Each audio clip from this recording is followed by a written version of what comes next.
I'm Joanne, sitting here in the courtroom, watching the man who was once my husband being led away in handcuffs. A sense of surreal calm washes over me. The verdict is in guilty of attempted first-degree murder. It's a moment I've both dreaded and longed for, a moment that marks the end of a nightmare that nearly cost me my life. My mind drifts back to that fateful night by the roadside. I was lying on the cold, damp gravel, my body racked with pain, the man I loved and trusted for 7 years standing over me with cold, contemptuous eyes. I remember his words, "You gave me everything except control, and I was tired of living in your shadow." Those words cut deeper than the physical pain, shattering the illusions I had held about our marriage. It all started when I was 41. I came from a well-to-do family in New York. My parents were both successful business people. My father was a shrewd and ambitious man, always pushing for more in his career. My mother, on the other hand, was kind-hearted and gentle, teaching me the values of compassion and integrity. I had built a regional network of senior care facilities, a business known for its high standards of cleanliness, stability, and reputation. I moved through my days with quiet confidence, dressed in tailored suits, making decisions that were respected by my staff, partners, and investors. Danny met Ethan. He was charming, with a boyish smile that could light up a room. He had just come out of a failed startup, and I saw a kindred spirit in him. I offered him a partnership, a chance to start anew, and he offered me his commitment. At the time, it seemed like a perfect match. In the early days of our marriage, Ethan was grateful. I supported him through his difficult times, never once throwing his mistakes in his face. But as time went on, I noticed a change in him. He became more withdrawn, spending long hours in his home office. I thought he was just focused on finding a new career path, so I didn't question it. Little did I know he was leading a double life. Ethan had developed a gambling addiction.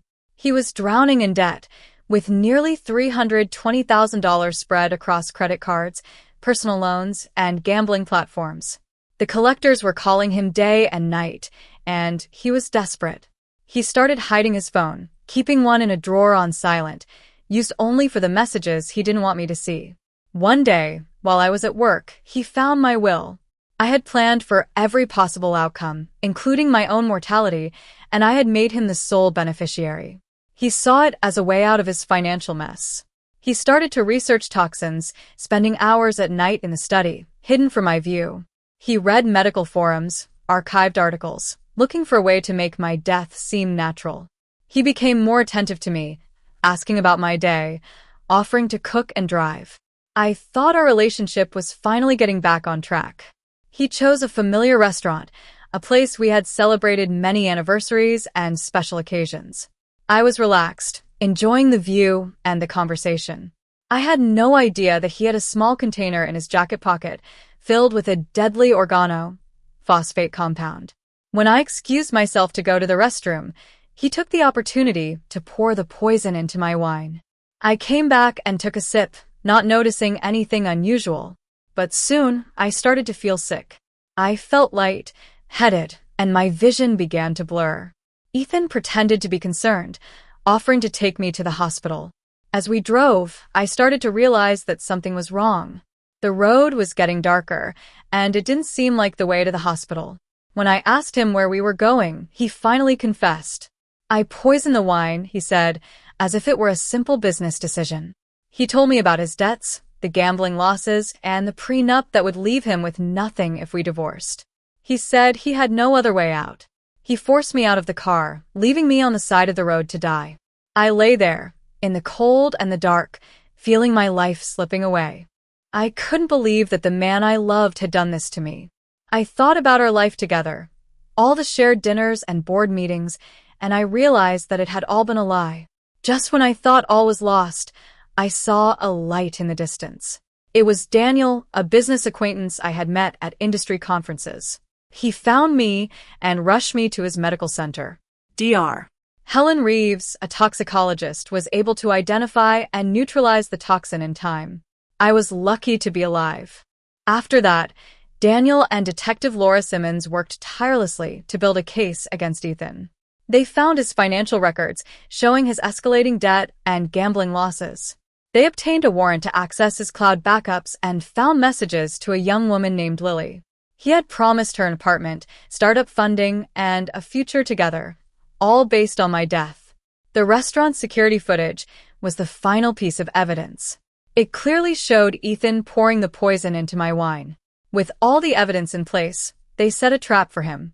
They called him, telling him that my body had been found, and then invited him to the bank to discuss my estate. When he walked into the bank conference room and saw me sitting there, alive, his world fell apart. Detective Simmons arrested him on the spot, and he was finally brought to justice. In the months that followed, I focused on my recovery. My body healed, but the emotional scars took longer to fade. I learned to listen to my body, to take breaks when I needed them. I returned to work, but I restructured my schedule and delegated more tasks. I trusted my leadership team more than ever before. Lily left the city after the trial. She sent me a handwritten letter, apologizing for being used by Ethan. I forgave her, understanding that she had been deceived. Daniel and I grew closer over time. Our relationship was built on trust and mutual respect, without the need for control or obligation. As I reflect on this experience, I realize that survival is not just about physical strength. It's about making choices, about standing up for myself, and about not letting the past define me. Justice has been served, and I am finally free.